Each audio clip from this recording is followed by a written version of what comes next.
Meditation number 6, working with anger. This is from Handout 4B and is part of the manual in the written materials folder. Anger can rise towards people, objects, or our own suffering. Whether we're sick or something happened, it arises due to exaggerating the negative qualities of a person, object, or situation, or by superimposing negative qualities that aren't there. At the source of all anger is negative feelings. Anger then wants to harm the source of unhappiness. Anger is kind of like revenge.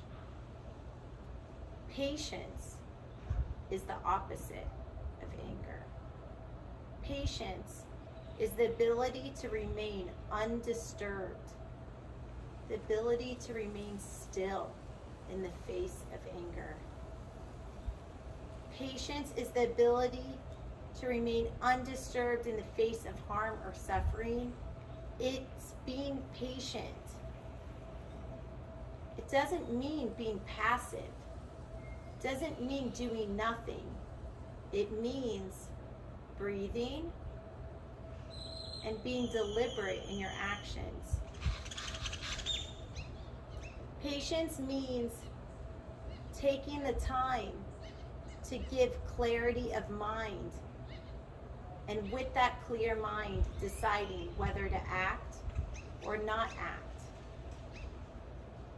The mind is the source of both happiness and pain. Let's talk about that a little bit. But in our mind, we really control both being happy and being miserable. And we do have control over that. You have control over that. Remember a disturbing situation in your life.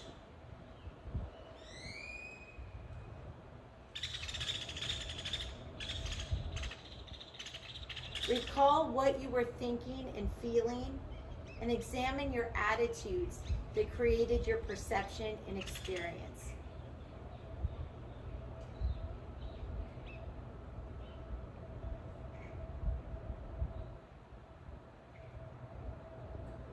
Examine how your attitude affected what you did and said in that situation.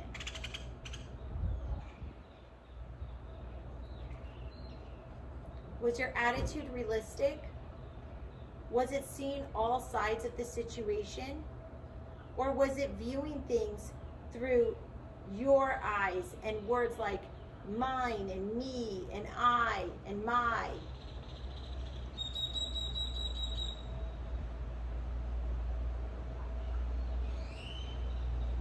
Think of how else you could have viewed that same exact situation and how that view could change your experience of it. Think about if you, instead of using the words I and me and my, they did that to me. Instead, think about remembering that situation, but a little bit detached.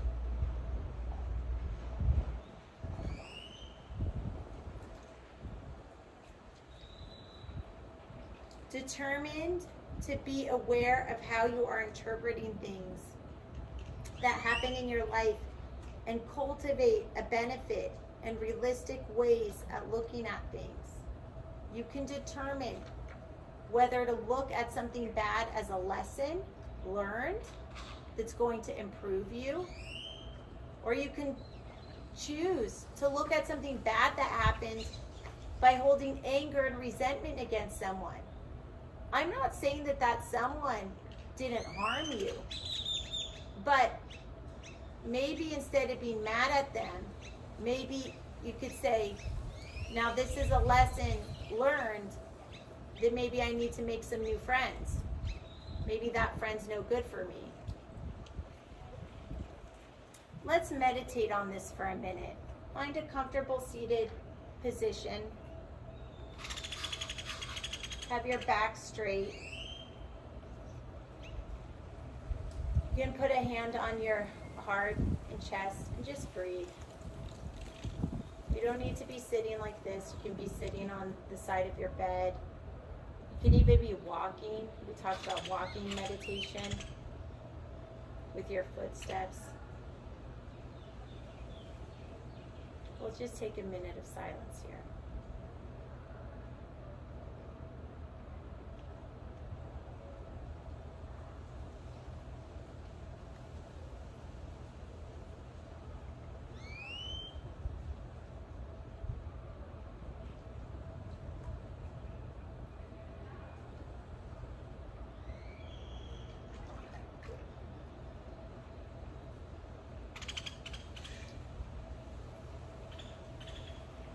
Is anger destructive?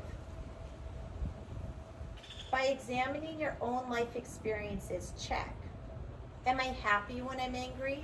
When you really feel angry, is that a happy time for you?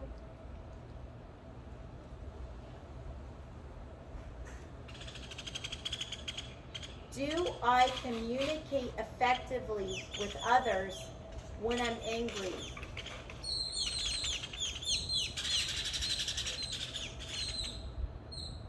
Do you feel understood better when you're angry, or do you feel misunderstood when you're angry?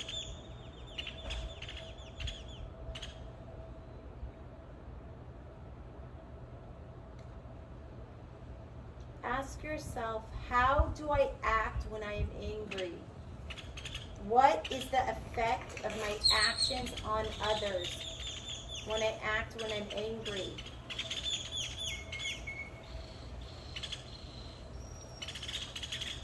Really think about it. When you're angry, do you get what you want more? Or do you get more problems? Being calm and asking for the same thing in a very calculated and calm way, when you breathe and meditate and create space in your mind,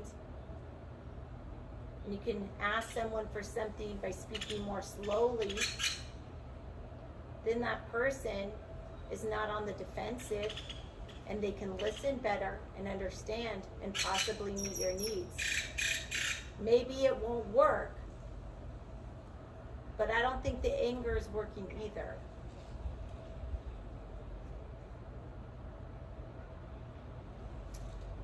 Later, when I'm calm, do I feel good? Do I feel good about what I did and said when I was angry? Like after you've calmed down from that tempest anger storm, do you feel happy about what happened? Or when you've calmed down after the storm, do you kind of look back at the storm and think, wow, that was a mess? Does anger promote mutual respect, harmony, and friendship? Does anger bring people in your life closer? I'm a little nervous because there's crocodiles in this water, and I saw some move, and I might get up. But I might just take my chances because you guys are fighting a fight. And I might just fight this fight with you. So I'm going to just meditate and not be afraid because the crocodile come out. Okay.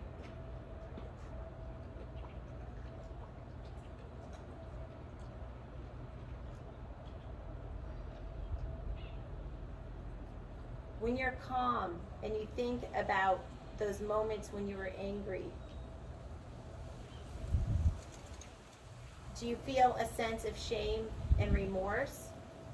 Now, I'm not advocating shame. Shame is not a constructive feeling, and you should never feel shame about anything.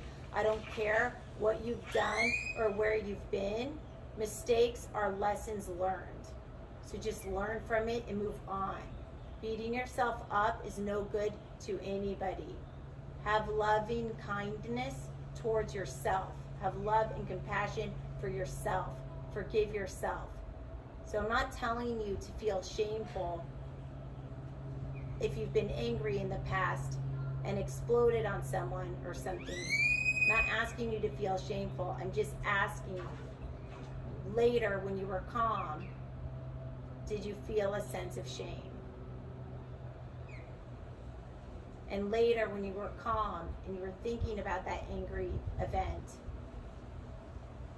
did you regret it? Did you think, oh man, I wish I wasn't angry then?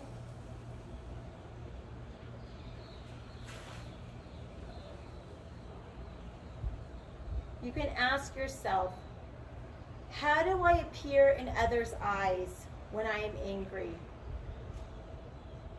Does anger promote mutual respect, harmony, and friendship?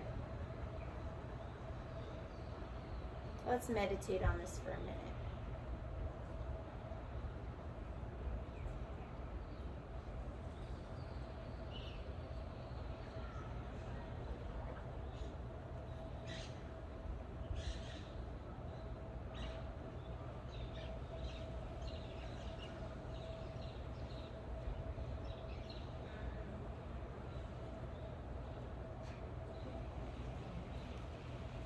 Looking at the situation from another's viewpoint. Usually we look at a situation of our own needs. I needed this. They knew I needed it. They knew I needed it and they did this. It's from our viewpoint. But look at it from somebody else's. When you're generally looking at it from our own needs, our own interests and beliefs, how the situation appears to us.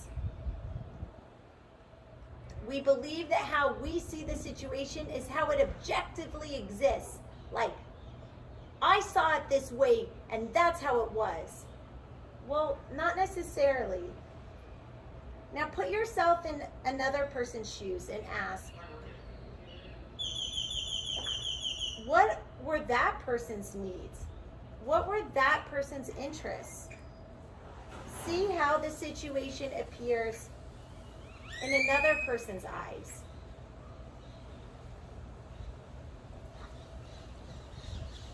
This is compassion. Compassion is seeing the situation from someone else's perspective. Doesn't mean you agree with them, and it doesn't mean you need to like them. But it just means that you can see the situation maybe how they saw it. And having compassion is part of healing. You're not doing this to help them. You're doing this to help you. Seeing something from somebody else's perspective actually helps you, because carrying the anger is like carrying a heavy backpack that is not going to help you and going to get you into trouble. And letting go of that backpack frees your back to experience more pleasant things and to rise and soar and see how you can fly in this world and you can make your own future. Look how your old self appears in the eyes of others. We can sometimes understand why others react to us in the way they do, or how we unwittingly increase the conflict. Remember that the other person is unhappy. Her wish to be happy is what motivates her to do whatever it is that's disturbing us. We know what it's like to be unhappy. So try to develop compassion for this person who is unhappy. This person who is unhappy, just like us, waiting, sitting and waiting for happiness, trying to avoid pain. We're all just trying to survive in our own way. Let's meditate on that for a minute.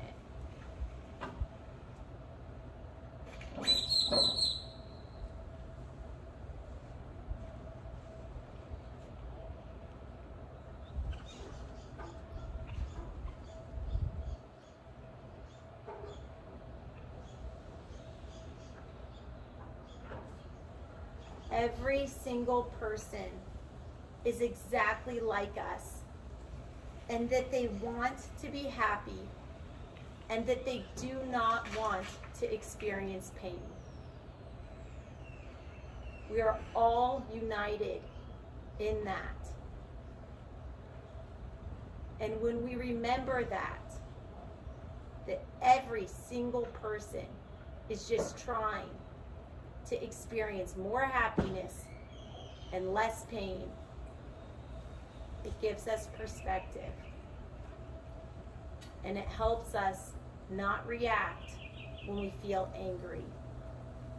And it helps us realize where the other person is coming from. And instead of getting angry, we can maybe distance ourselves from the situation, or calmly explain what we want, or set a boundary.